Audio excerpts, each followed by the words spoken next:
We're just 1 week into the season, but how many picks do you already regret? There were some highly hyped players off to slow starts, but also, some popular sleepers who are off to a great start. We're going to check on both of those categories right after this on the RotoWire Fantasy Baseball Podcast.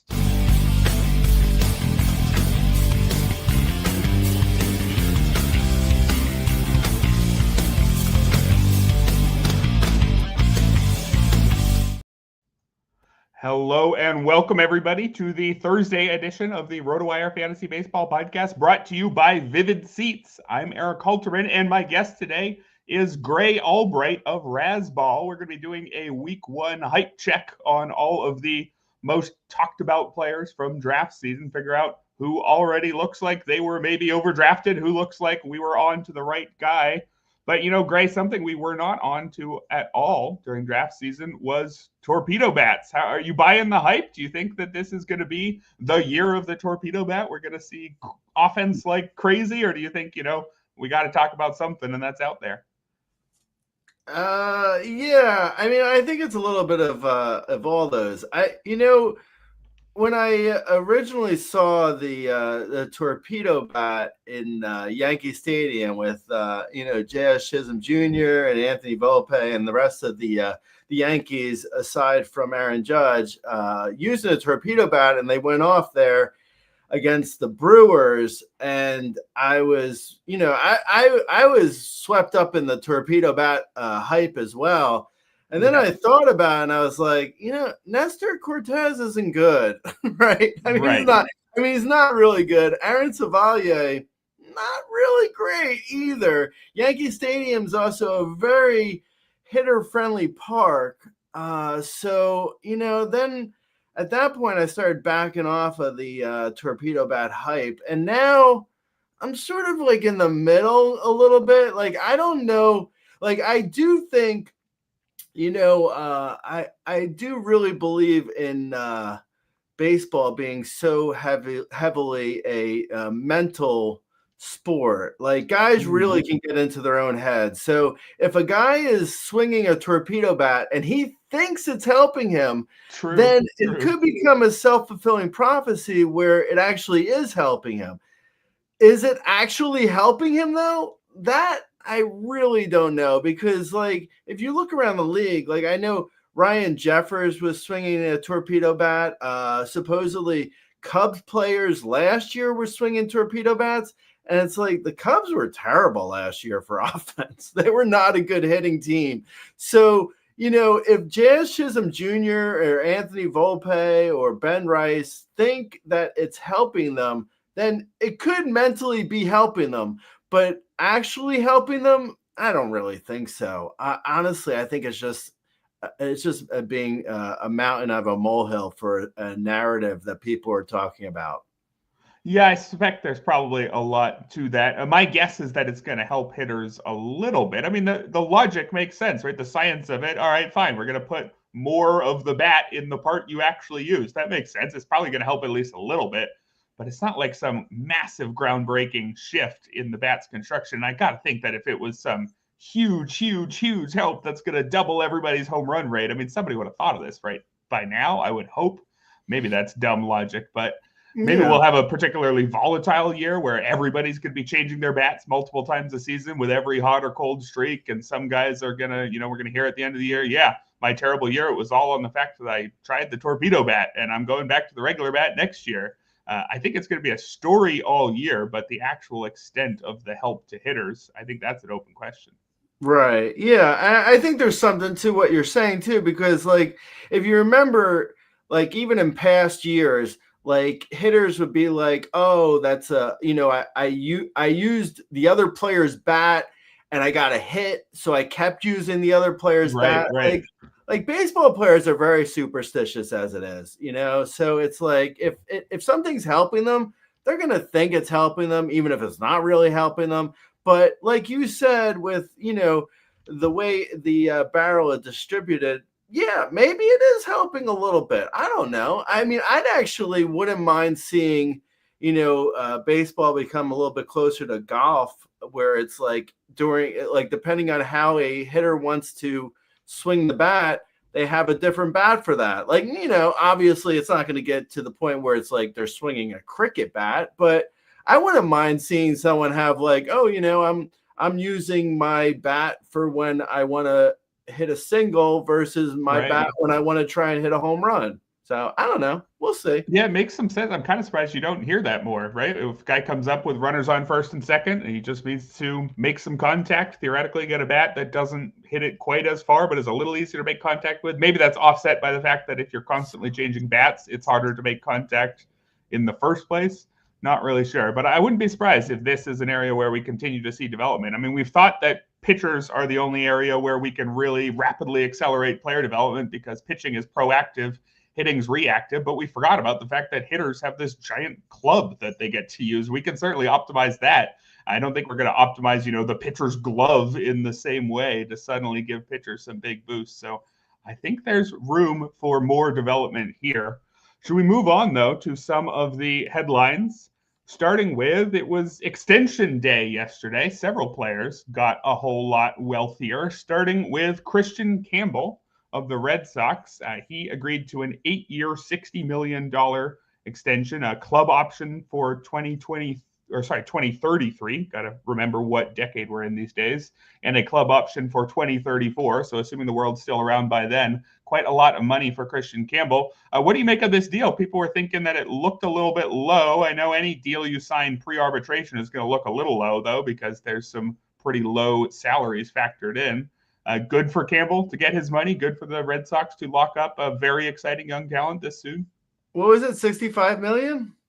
8 years, $60 million, but I don't believe that. Right.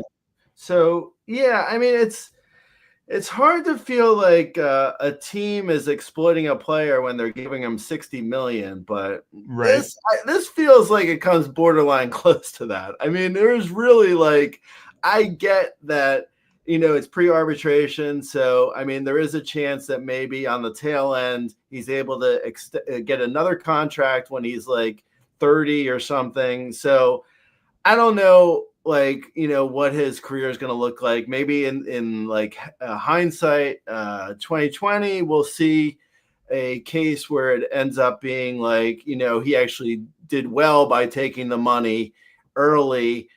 But man, I don't know. Like in 3 or 4 years, he might have cost himself like $200 million.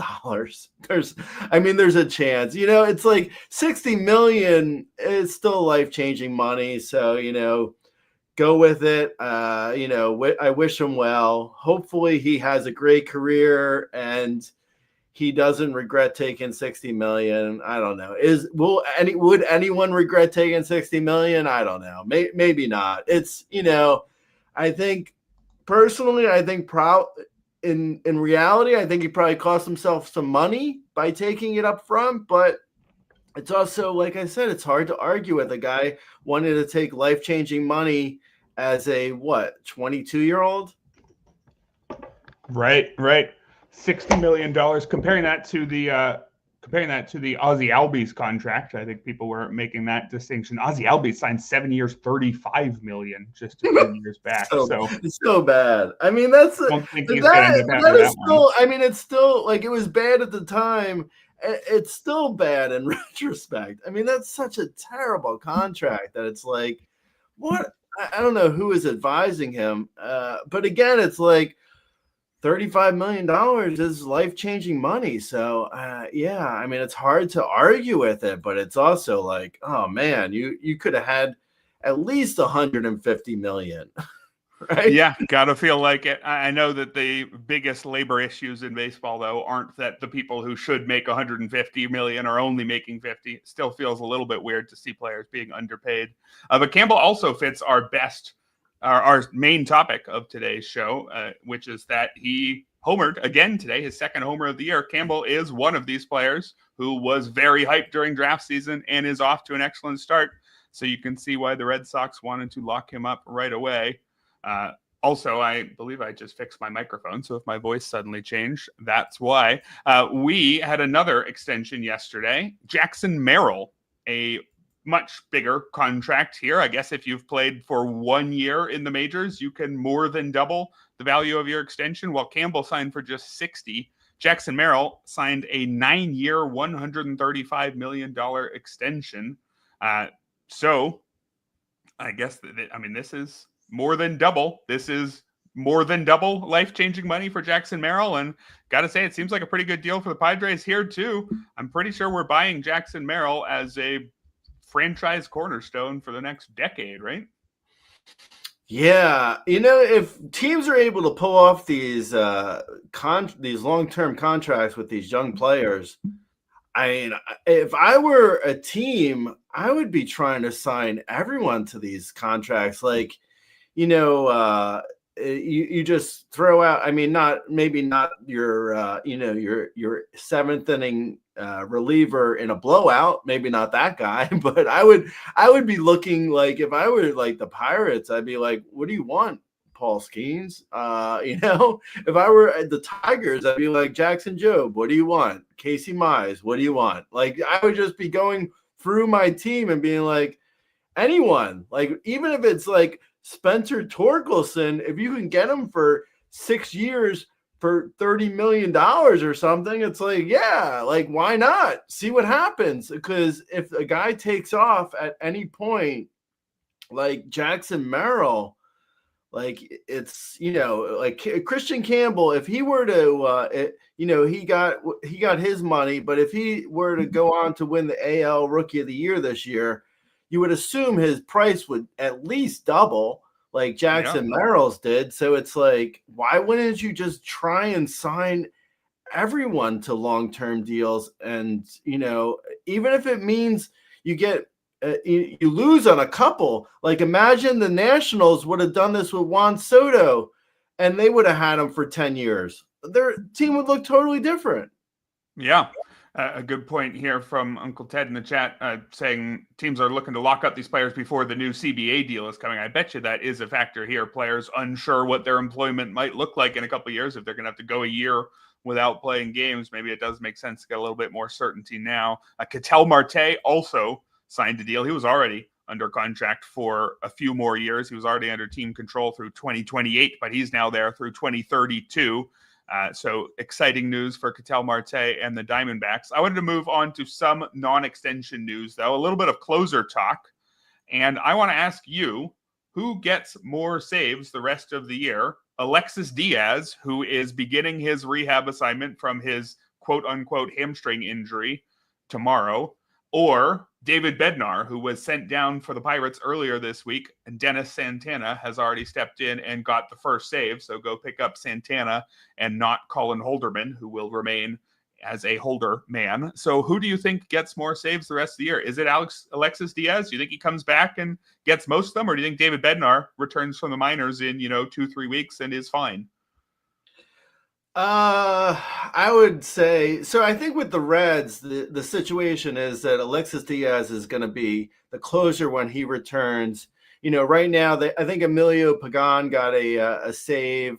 They're probably a committee until Diaz returns. And then I think when Alexis Diaz returns, he's going to take the closer job back. David Bednar, I don't know if he's ever coming back. Like, I guess he is at some point. You would assume, but I don't know. He was not good for, I want to say, good half of the season last year. Like, he wasn't good last year.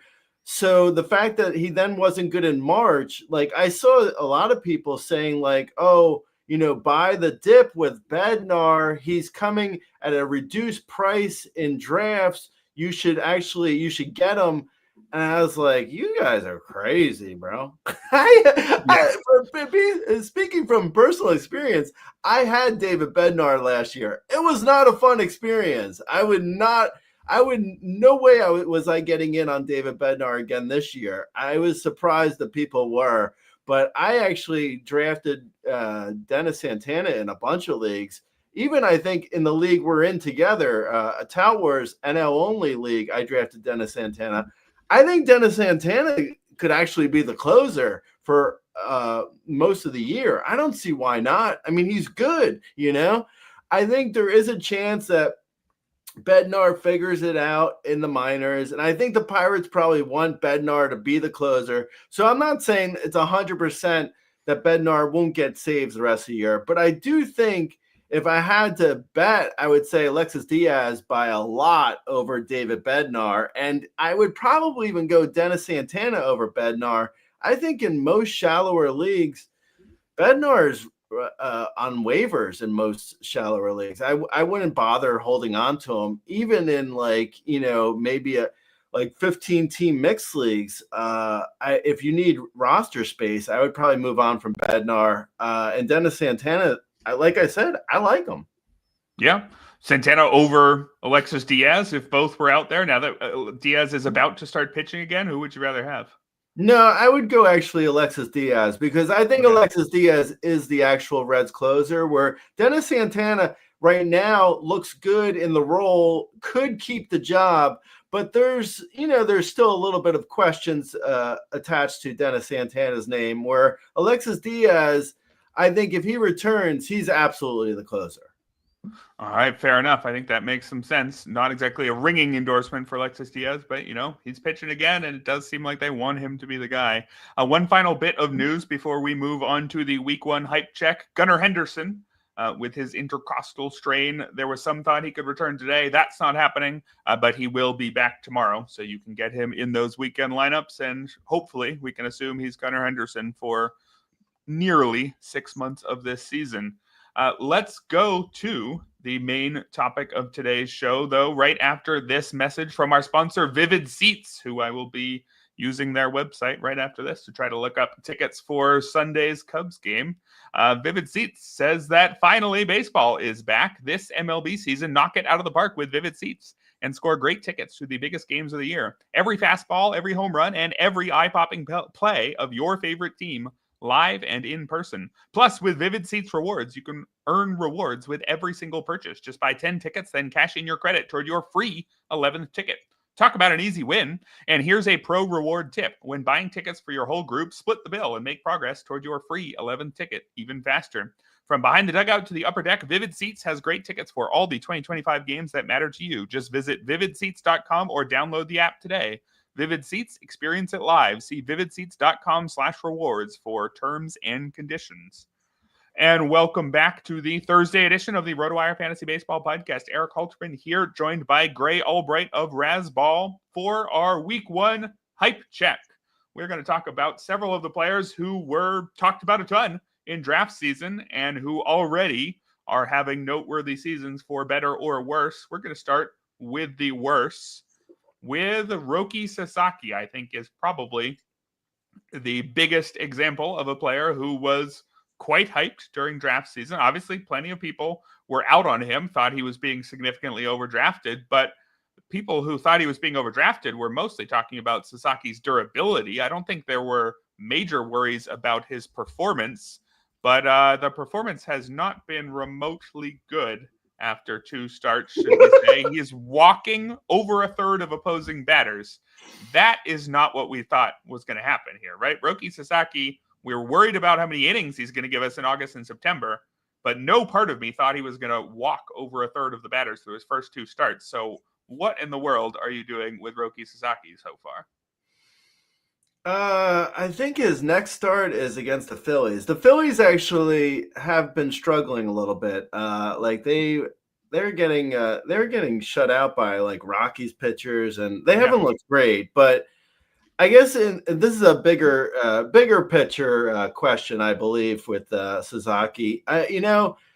I'm concerned. What I was getting at with the Phillies is I probably would be benching him until we see something better from Sasaki. But I am a little bit concerned because I could see a scenario like the Dodgers are so deep with their rotation and their pitchers that I could see a scenario where Sasaki gets sent down to the minors and he has to work on some stuff and maybe comes back in a couple weeks. I think there's I'm not 100% sure what's going on, but I believe there's something wrong with the mechanics. If a guy has gone, from someone who has really solid command in Japan. And in Japan, more or less, they have guys have better plate discipline, and they're more apt to wait for their pitch there. So command there should mean even better command here. So for the fact that it's really been like a mess, this isn't normal. Like there's a reason why. It's either his mechanics, he can't get a grip on maybe the Major League Baseball. The baseball is a little bit different here versus in Japan. So there's something like this is not normal. I don't know if it's an injury that he's hiding. I don't think so. I would guess it's probably mechanics or the baseball. So I would probably bench him until we saw him fix himself, or the Dodgers fix him, or like I said, he might get sent down. I don't know, but I'm fairly concerned. This is really like 9 walks in under 5 innings. Something's not right. Yeah, and I guess the question is it just an adjustment period, right? You mentioned the ball being different. That's a real thing. I mean, not every Japanese pitcher suddenly loses the ability to have command, obviously, but that's a real understandable reason why somebody wouldn't be able to put the ball exactly where they intended to, like they used to be able to. It's a subtle change, but slightly different ball, slightly different seams, etc. But there is fears of an injury, right? If he's hurt, that could explain why he can't, move his arm exactly the way he wanted to, can't put the ball exactly where he wants it to, and his velocity dropped in his second start. But there we could just have the obvious explanation of, well, he was super amped up in his MLB debut, especially pitching in front of a home crowd in Japan. He averaged 98 on the fastball in his first start, 96.1 in his second start. What color flag is that for you? Yellow, red, orange? Yeah, I mean, I think he's probably at least an orange at this point. There's something going on here. We don't know the whole story, and maybe only him and the Dodgers know it. But I don't think this is like I worry that something's going on, because like any pitcher really, like even if it's a pitcher who doesn't have usually as good a command as he had, if they are throwing these many walks, like there's something going on. Like that's not normal to go from what he was doing to what he is doing now. Like something's up. So yeah, I would, in most leagues, I would bench him until we saw a good start. And you would in a league with. In a league with trades, would you not go out and try to buy low? I mean, probably his owner is panicking right now. Like, for example, in NL Tout Wars, should I be sending you a trade offer? Would you be accepting almost anything for Roki Sasaki? I mean, how would you be thinking about this as both the Sasaki owner or somebody who wished they could have drafted more Sasaki but thought he was going too expensive during draft season? Is this your chance? Yeah, I mean, maybe it depends on what the price is, because you mentioned the velocity was down, but it's not down enough where I don't think it's an injury. I think it's just a matter of him getting comfortable and the Dodgers figuring out what's going to do that for him. That might mean, like I said, it might mean it might mean a stint in the minors. It might mean by his next start, he's comfortable, but the stuff is too good. I mean, anyone who saw him in the WBC knows that he's really good. It's just a matter of getting there in the majors, which I think he can do. I would be buying low, but that's always such a tricky question, because it's like, what's the price? Right. If it's a closer like Alexis Diaz, who we were talking about earlier, Alexis Diaz or Sasaki, I'm taking Sasaki still. Or I'll give you my Nestor Cortez for him. Yeah, see, I wouldn't take Nestor Cortez. No, I don't think so. See, so it's like worth a shot. But if it's someone who is getting drafted relatively close to him, am I going and trading Sasaki for say Yamamoto? No, I don't think I'm getting Yamamoto. I would take Yamamoto. I don't think I'm getting him though. Or in the other league, say like Lawrence Butler, I believe was going around the same price as Sasaki. I don't think I'm getting Lawrence Butler, but I would take Lawrence Butler, who is also struggling a little bit. Yeah, let's talk about Lawrence Butler because he's on our list as well. One of the more hyped players in draft season. I don't think you can call him a sleeper. He was going far too early and increasingly early as draft season went on. Everybody loved Lawrence Butler, who really struggled at the start of last year. Wasn't necessarily a big prospect either. Was sent down, came back up, and then for 3.5 months was practically Francisco Lindor in the outfield. If you prorate his numbers over a full season, he was that good. Through 7 games, he's hitting 167, no homers, no steals, but more walks than strikeouts, just a 10% strikeout rate. So I don't think I'm very concerned. Should people be at all worried about Lawrence Butler's slow start, given that, he really didn't have a very long track record? No, I think if you can buy low on Lawrence Butler, I would do that in a second. I don't see anything wrong, really. His BABIP is insanely low. His walks are way up. I mean, he's barely, because his walks are so high, he's barely even had any plate appearances. Any official at bats. I mean, he's actually looking good if under the hood. I just think, there's been a little bit of unluckiness, and it's just a small sample size thing with Lawrence Butler. I wouldn't be concerned at all. If you can buy low on Lawrence Butler, do it in a second. Yeah, I would be buying low on Butler as well. Just wanted to mention him just because of that short track record. I think you should bail earlier on Lawrence Butler than you would bail on another player, but definitely not on April 3rd. I'm not particularly worried. How about Willson Contreras? I'm pretty sure he was pretty widely hyped. I was all over him as a catcher who was going to play every day at first base and hit like a first baseman while being eligible in your catcher spot. Well, Willson Contreras has hit like a first baseman who hits 043. That's not very good. A 170 OPS through 6 games, and he's also already sat once. Now, that could be because he's performing terribly, and maybe once he starts hitting, he's going to play every day. But a lot of the appeal for Contreras was he's going to play literally all the time. And what happens if his playing time starts getting cut? If he slumps early, suddenly this is not, the alternate version of Salvador Perez, who we thought he was. Do you have any worries about Willson Contreras just yet?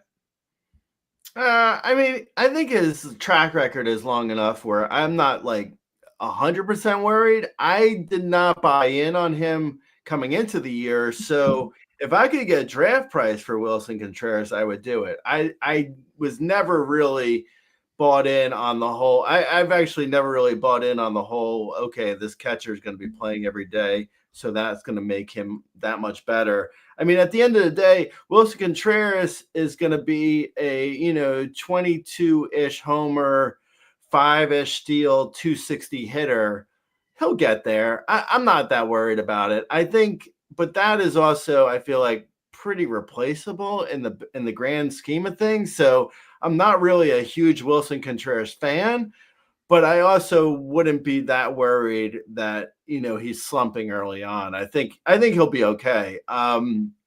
It's not like he's a 100 and I don't think he's ever going to be a 162 game player. And also, I don't think the Cardinals aren't really ever going to send him out there for a quote unquote everyday job, maybe you see from a Marcus Semien or something where he's playing 155 games. I don't think Willson Contreras is ever going to do that because they have Burleson over there who can play some first. I believe they're, the DH is probably going to, at some point Arenado might get some DH at bats, or Lars Nootbaar or Gorman, and Gorman, maybe even Lucan Baker goes to first. There's a lot of mouths to feed in the Cardinals lineup, even if they're, maybe not all the greatest mouths, but they're still mouths. So I think, there's a chance Contreras probably only plays 130-ish games anyway, which is fine. I think it's, for the price he was going at, I thought he was going a little high, but I think he's okay. I think he's fine. And he's probably going to return that value unless he gets injured, which, you can't really account for. Right. All right. So no massive worries about Willson Contreras, even though it is a 40% strikeout rate with him. It is a legitimately bad start, unlike Lawrence Butler, who may be more the victim of bad luck, but more thinking that Willson Contreras had a little bit too much hype during draft season. I wish you had told me that, a couple months ago, then I wouldn't have ended up with so many shares. But moving on to the next guy, Dylan Cruz. There's a bunch of interesting young outfielders this season. I don't know if Cruz was necessarily getting more hype than, say, Jason Dominguez, but there's a whole bunch of guys who you could certainly have liked and were targeting heavily. Dylan Cruz, who stole 12 bases in 31 games last year, didn't really hit all that well, but was a big-time prospect, second overall pick in the 2023 draft. I think Dylan Cruz certainly was somebody people thought would be hitting better than 0-0-0 so far. Only 5 games, but striking out in more than half his plate appearances. Was Dylan Cruz overhyped? Yeah, I mean, this is a scenario where, I do think there could be some concerns here because he needs to figure things out. Otherwise, with a rookie, a guy who hasn't really been around long enough, they could fall into a slump, and then the club loses faith, and then they get demoted because they think he needs more seasoning or something. So, I mean, I'm not saying that is going to happen, but that is on the table for any young player. And I think when you're striking out over 50% of the time, even if it's only in less than a week's worth of games, that's still concerning. I mean, you can't avoid looking at a 52% strikeout rate and being yeah, I'm a little bit worried about a guy who has only, less than 40 games played in the major leagues for his career. That's definitely a concern. And also at the end of the day, he's hitting at the bottom of the Nationals lineup. So runs and RBIs aren't going to be there. If the counting stats aren't there, you're hoping for the steals at least. So the steals, you need to be on base for the steals. Hopefully he gets on base and he can steal. But if there's no real power, which I don't know if there is going to be this year, maybe 15 homers, that's probably the median projection for him for power. If that drops down to 10 and he goes to 25 steals, 10, 25, 220, at the bottom of the Nationals lineup, I mean, that suddenly that goes from looking like a strong second or third outfielder in mixed leagues to okay, well, maybe that's more like a fifth outfielder, So yeah, I'm a little concerned. I'll be honest. It's a little concerning. Yeah, I think that's fair. And as you mentioned with Roki Sasaki earlier, some of these guys who still have options, even though we were counting on them, expecting them to be pretty good. I mean, if they get off to a terrible April, maybe their organization says, you know what, the best place for you to sort this out is in the minors. I think that's still a possibility for Cruz. His teammate Luis Garcia is off to a slow start as well and is also sitting against lefties. I'm not sure how widely hyped he was. He got some by me, from example, wishing that he would be starting against lefties soon. Otherwise, I'd be worried about how many shares I have there. But there's another player who was mentioned in the chat who I want to talk about. Michael Toglia, one of the more popular sleepers last year. He hit the ball hard as anybody last year. Pretty much a 17% barrel rate was enough to offset a 32% strikeout rate, more or less, last season. Well, once you add in the Coors Field bonus. But so far, Michael Toglia, well, he's already struck out another time today. That brings his strikeout rate up to 59%. He's hitting 0.48. Rockies haven't yet got to Coors Field yet, though. So if you were smart and you benched him until he got there, maybe you're dealing with none of this and Tolia's going to be just fine. But he's another player who does not have a long track record, right? We were getting excited off of, 2/3 of a season of some interesting StatCast data. This is one that could turn south quickly. How worried are you about Michael Toglia here? This is like Nolan Jones part 2, huh? It might be, right? Yeah, I'm pretty concerned. This is really because I do think I feel like the Rockies are one of the worst teams for development. So if the Rockies can't develop a hitter or a pitcher for that matter, but if they can't get a guy to figure out what's wrong with his swing, then who's helping him? Like, is he just falling into a slump and it's just like, well, good luck, man. Right. There's no one there. There's no one at the wheel when it comes to the Rockies. I feel like this for the Angels as well. So if no one is there to help him figure out what's wrong with his swing, it's just going to get messy. And at a certain point, it's like he's going to lose his starting job. And, like what we saw last year with Nolan Jones, it was the same sort of situation where like everyone looked at Nolan Jones and was like, well, speed and power. And, he'll figure out his strikeout rate. And it's like, well, if he can't figure that out, then he's going to get into real trouble. And I think that's what we're seeing right now with Michael Toglia. His swinging is, he's awful. I have the Phillies Rockies game on right now as we talk. And I've been watching him now for a couple games and he just cannot recognize pitches. He's so bad. He's really, really bad. So, it's hard to say, like, don't wait for the Coors series. Like, you draft a Rockies player, you got to wait until they get the Coors at least before you totally abandon ship, I think. So, like, unless the league is crazy shallow, I'm holding on to Toglia. I'm hoping that he can figure it out. And, we'll see. When he goes to Coors, maybe that helps him enough. But if you can't make contact, it's not really going to matter where he's hitting in. Yeah, Toglia and the Rockies will get 2 series at Coors Field up next. One this weekend against the Athletics, and then one early next week against the Brewers. But then 3 out of their next 4 after that are on the road. So if Toglia hasn't figured it out during those 2 home series, I don't know. He's going to be a drop in a lot of places. I know somebody mentioned here that he actually hit more homers on the road last year. That's a cool stat for sure, but I don't think I would plan around it. One season's worth of a Rocky being unusually good on the road, would you in any way adjust your management of that guy, or would you say, yeah, I'm using him at home and I'm not using him away?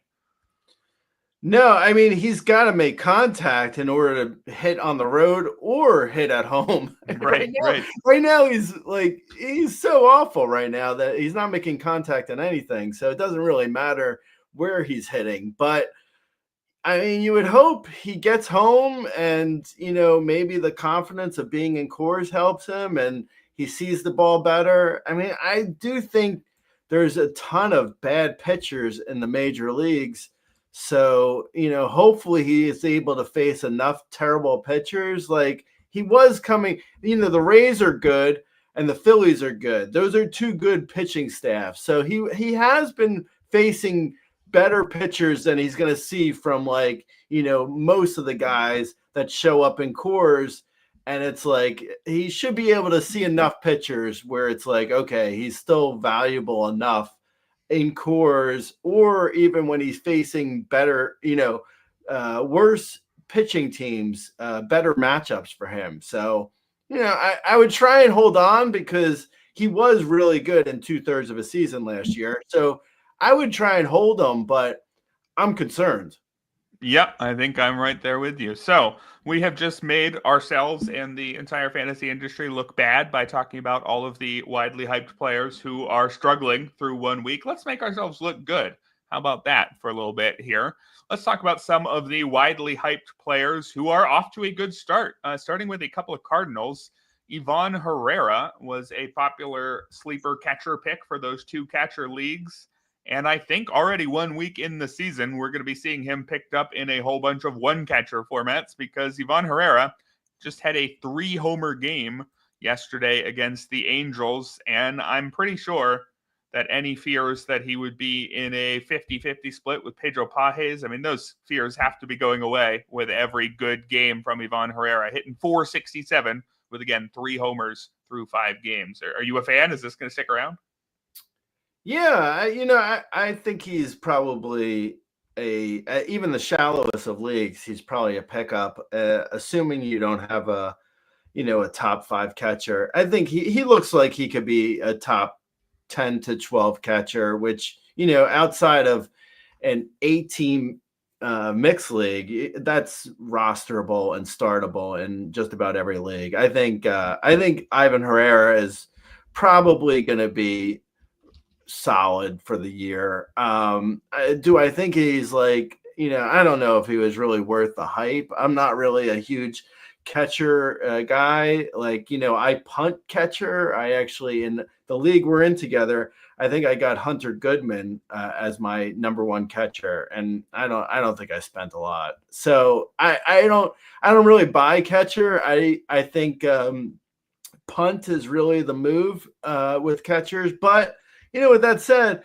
if Ivan Herrera is on your team or on waivers in your league because it's a shallower mixed league, I would absolutely pick him up or be happy I had him. I think he's, looking like a 17 to he'll chip in like 5 steals, hit probably around 270 maybe. So, that's, like I said, I mean, that's probably a top 10 catcher overall. So that's good. Yeah, I think anyone who punted catcher in a 1-catcher league, look at Ivan Herrera. He might be better than the 10th or 12th best catcher in the league who you drafted. I think Herrera might already be better than that guy. He can hit. There's questions about his defense, particularly his ability to control the running game, but he can hit. We're already seeing that. How about his teammate, Victor Scott, whose hype picked up throughout draft season? I think early in draft season, nobody wanted to necessarily be the Victor Scott guy after how poorly that went last year. But as it became apparent that he was going to get the job, then we all had to pay attention to somebody who, again, stole 94 bases in the minors in 2023. And man, the early returns look pretty good, hitting 348 through 6 games, has a homer already. He had just 2 homers in his 53-game debut last year, has 4 steals as well. So Victor Scott, was this the year? Do you think he's here to stay? I can't believe he had 94 steals in the minor leagues in 2023. That is so crazy. I mean, I know it's true, but it's so crazy. It's kind of wild that he wasn't even more hyped than he was, even though, I mean, he was coming off a terrible year last year. It was only in 53 games last year, so it was a smaller of sample sizes, but I still he was pretty miserable last year. I think he's fine now. I would try and acquire him if I could in a trade. I think he's got game-changing speed. So if he's stealing, upwards to 40 plus bags and he makes really good contact, at least he has been so far this season, but he was in the minors. So I think the good contact can actually stay. So if he's stealing a bunch of bags, 40 plus bags, and making good contact, so he's so fast, that means that probably equates to a 260 or higher average, even if he doesn't come around in the power. But he did hit 9 homers in the minor leagues in 2023. So maybe he does get to 7 to 10 homers. But even if he doesn't, even if he only steals, even if he only hits 5 homers this year, if he steals 40 plus bags and hits 270, that's playable in every mixed league. So I would absolutely try and acquire him if I could. There's a question here, Victor Scott or Brenton Doyle. That's going too far for me. I'd still be on Brenton Doyle, but you can probably, in a 3 outfielder league, there's going to be some pretty decent outfielders you'd have to consider dropping to drop for Scott. But probably if you're in a 3 outfielder league and you don't have 3 good ones, Doyle is too good. But if there's somebody who was drafted, I don't know, late 100s or something like that, probably could move him. Yeah, if you're looking at who we mentioned before, Dylan Cruz or Victor Scott the second, I would go Victor Scott. If you're looking even at Jason Dominguez, if you need steals, I like Dominguez, but it's apples and oranges. If you want steals, Victor Scott's the guy there. But then if you're actually looking for steals, and you're like, okay, well, I have, it's like steals are such a needs-based thing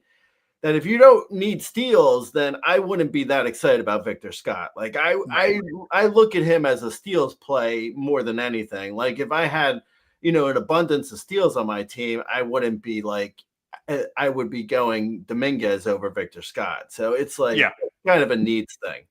Yeah, I think that sounds right. Victor Scott should absolutely be on someone's team in almost every league. Doesn't have to be yours, but should be on someone's team. Another guy who was rather talked about during draft season and is off to a good start, Jordan Westburg. You could have got him as your second or third baseman. The price was increasing throughout much of draft season until there was a minor injury scare, which turned out to be more or less nothing. Had some minor back issues in early March, but he's hitting 381 with 3 homers through 5 games. So I guess they've played another game today. His average has dropped all the way to 375, but I'm pretty sure that's still pretty good. So a nice hot start for Jordan Westburg. Feeling like he's just going to be an everyday guy who's going to do everything that we said he was going to do this season? Yeah, I do. I think with the Orioles, they have so many bats in the minors and even in their major league lineup that I do feel like in the draft season, there's a little bit of like, oh, I don't know if I want to go with certain guys like, because if they bring up someone or if it's like the at-bats could get squeezed with the Orioles if a guy doesn't hit the ground running. But Westburg has hit the ground running, so I think the at-bats will be there. So I like him. I do think when Gunnar Henderson returns, knock on wood, that happens tomorrow, Friday, I think Westburg moves down the order some because, when Gunnar comes back, it'll probably be Mullins has been hitting. Adley Rutschman has been decent in the 2-hole. Gunner's got to work in there somewhere, and it probably hits leadoff. That means Mullins moves down. Rutschman probably stays the same, but still Westburg, I don't think Westburg sits in the 3-hole there. At least probably not every game. So, I mean, he's still good though. I still like Westburg. I think he's got he's got probably solid enough speed, a good enough average. He makes good contact. He's probably hitting, I would say power is probably, his main attribute. Looking at like maybe 22 to 24 homers, say 7 steals, 265, 275 average. That's good in a good lineup, plays every day at second base. I mean, that's kind of what you were hoping at worst you were going to get from not at worst, but Jose Altuve, who was going in like the top 40 overall in mixed leagues. Westburg, the projections I gave for Westburg are around what you were hoping from Altuve. So yeah, I mean, that's not bad. I would take it. Yeah. Good start for Jordan Westburg. One more hitter who was generating a decent amount of hype and is off to a good start is a guy you already mentioned. It's your lead catcher in NL Only Tout Wars, Hunter Goodman. And man, did you see this kind of playing time coming? That's the main question. Hunter Goodman, people were interested because, all right, he's a Rocky. He qualifies at catcher. You don't have to be very good if you're playing at all. And it looked like he was going to get, 2 starts a week behind the plate as Jacob Stallings' backup and maybe 1 or 2 as a DH or corner outfielder. Well, instead, Hunter Goodman has played every single game for the Rockies, catching, I believe, all but 2 and DHing the other 2, moving up from 6th to 4th in the order. Hunter Goodman, everyday player in Coors Field, cleanup hitter. I mean, I don't know how good he is, but this is a very exciting start, at least from his usage, right? Yeah, and it's always like, when a guy comes along that is exciting with the Rockies, you always have to wonder if Bud Black is actually going to play that guy. Right. So it's exactly. I think that's probably was baked into the price. So people are probably like, well, Hunter Goodman can hit, but is he going to play because Bud Black is kind of a dope? So I don't know. It's always a tough call, but you sort of like, you bet on the skills. And yeah, I mean, Hunter Goodman's skills look pretty good. Like, I don't think he's going to be a 370 hitter necessarily, but he'll strike out a decent amount. Probably hits like 220, maybe 220-ish, hopefully.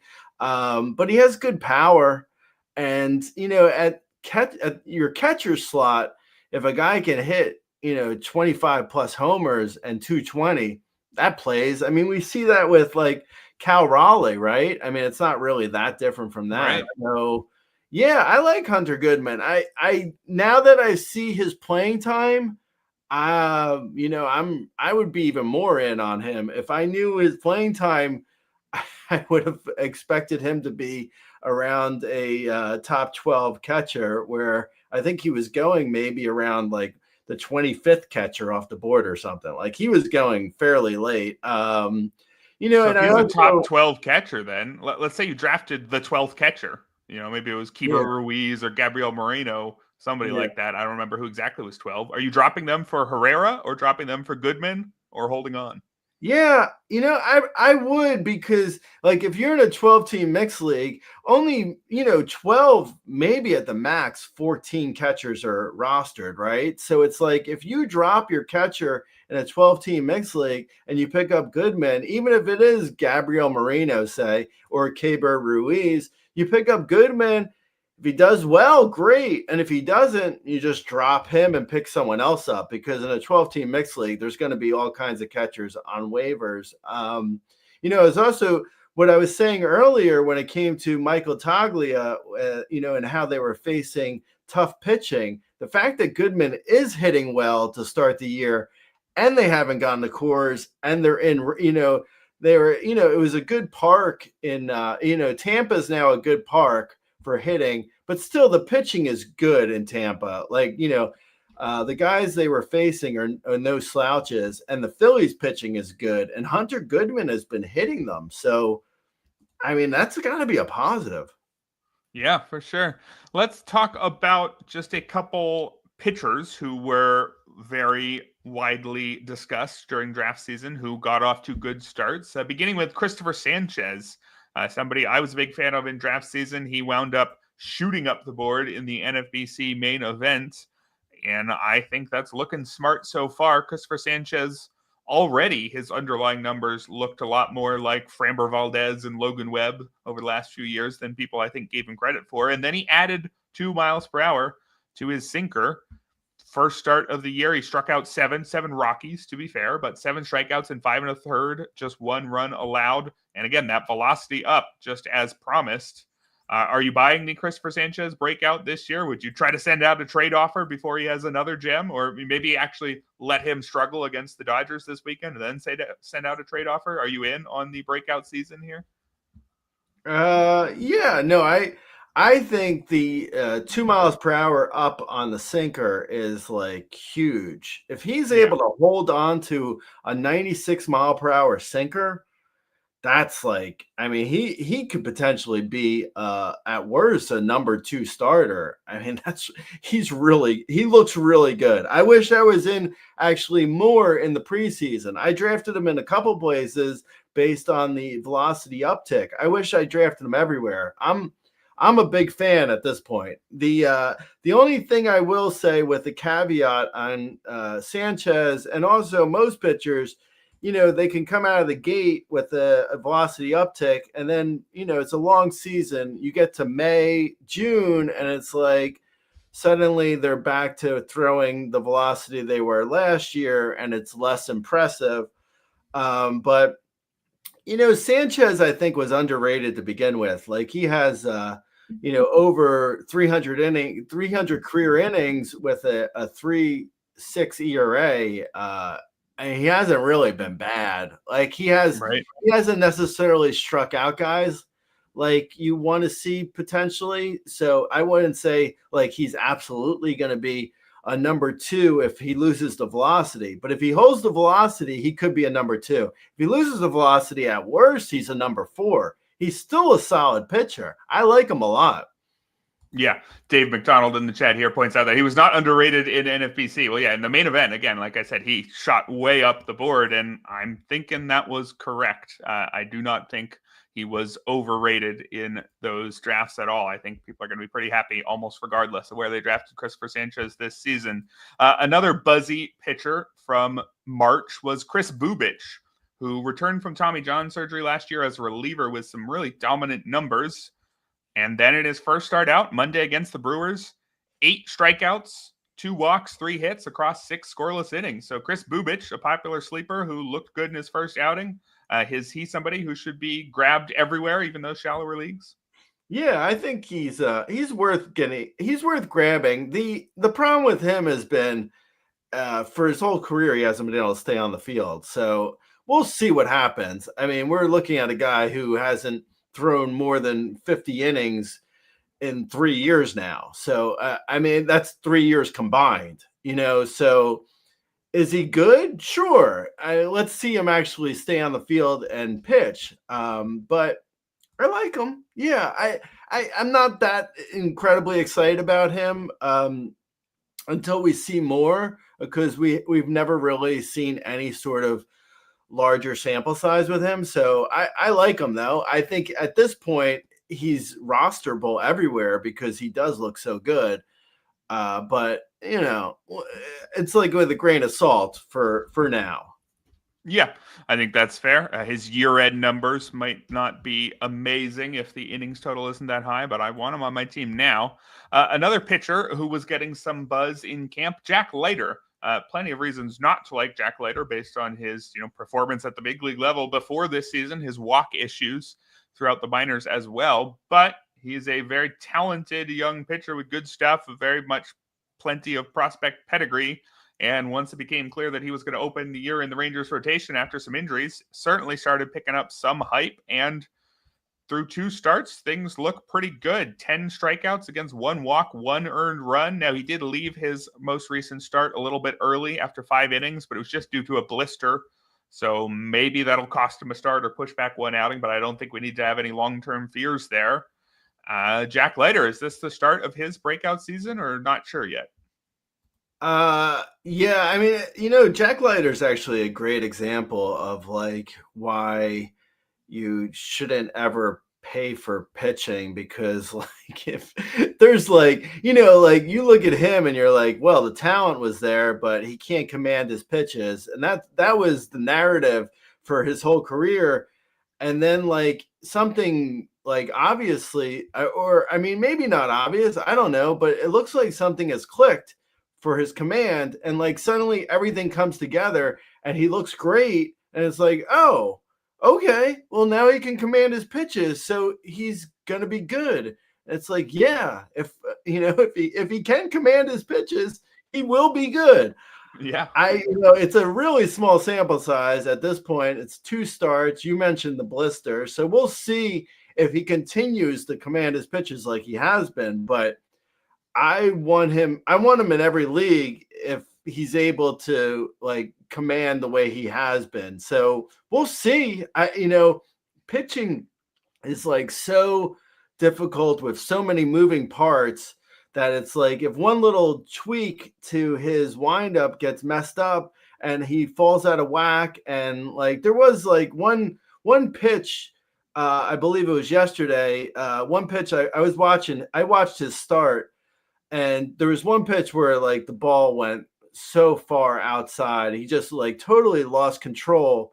And I was like, well, yeah, if that happens more than it should, then there's going to be an issue. But it's like right now, everything looks fine. Everything looks great. But, it's a difficult thing to throw 150 plus innings of, what he's doing with the command. So we'll see. I like it, though. I would grab him in every league, though, just on the off chance he is able to command his pitches.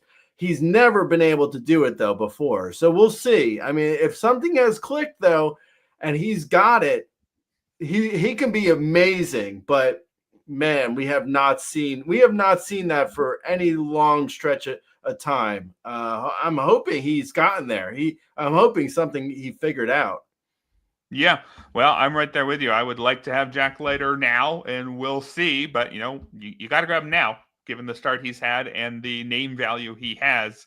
We're coming up on an hour here, so that's just about it for today's show. Real quick, though, I wanted to mention a handful of players who were very popular fades early in the draft, who, well, some of them, the fades look correct so far. Mookie Betts, if you were fading him after he lost 2,000 pounds or whatever it was with his illness, 18 to 20 pounds right before the year started. Well, that's looked wrong. Mookie Betts off to an excellent start. So I guess next time you hear somebody had a major illness right before draft season, actually move him up the board, not down. But two players who did look like correct fades. Rafael Devers, if you were at all afraid of his shoulder issues throughout last year, I was not nearly afraid enough of them during the early drafts. But then once he showed up to camp dealing with shoulder issues again, then it became clear, all right, this might not be a good year for him. And then Freddie Freeman, if you were fading him based on the fact that he's just coming off of ankle surgery and is probably going to miss a decent amount of time, he's already missing some time. So it looks like, if you were hoping for him being a compiler to the same extent he was in previous years, that's not happening. So Rafael Devers or Freddie Freeman, both of those guys, do you think the rest of their season is going to continue much in the way it started? Or do you think Devers will be fine and Freeman's going to be healthy and it's early April? What are you talking about? Actually, these are two guys that I wrote specific posts about avoiding these guys back in like January, February. I really was out on these guys in such a huge way. Rafael Devers, the shoulder thing just so worried me because, like, if you look at his numbers from the second half of last year, he was terrible, like in a way that's like unrosterable. If you would have took his name off and you put like, a Kevin Newman on his stats, you'd be like, oh wow, Kevin Newman had a good year for him. But for Rafael Devers, it was awful. It was not a good year, let alone a good second half. He was so bad. So, and shoulders are really, for a hitter, I wouldn't be messing with Rafael Devers. And if you happen to have him in a league, I would be selling low. Like, I would not be messing with Rafael Devers. And Freddie Freeman, I had similar issues with him because he had the ankle, the rib, and he's also just getting up there in age where it's like, before Freddie Freeman used to have, like, he used to chip in 12 to 20 steals, and it would be like, okay, like even if the power wasn't incredible, you'd get like you get good steals for a first baseman. He always hit for a good average.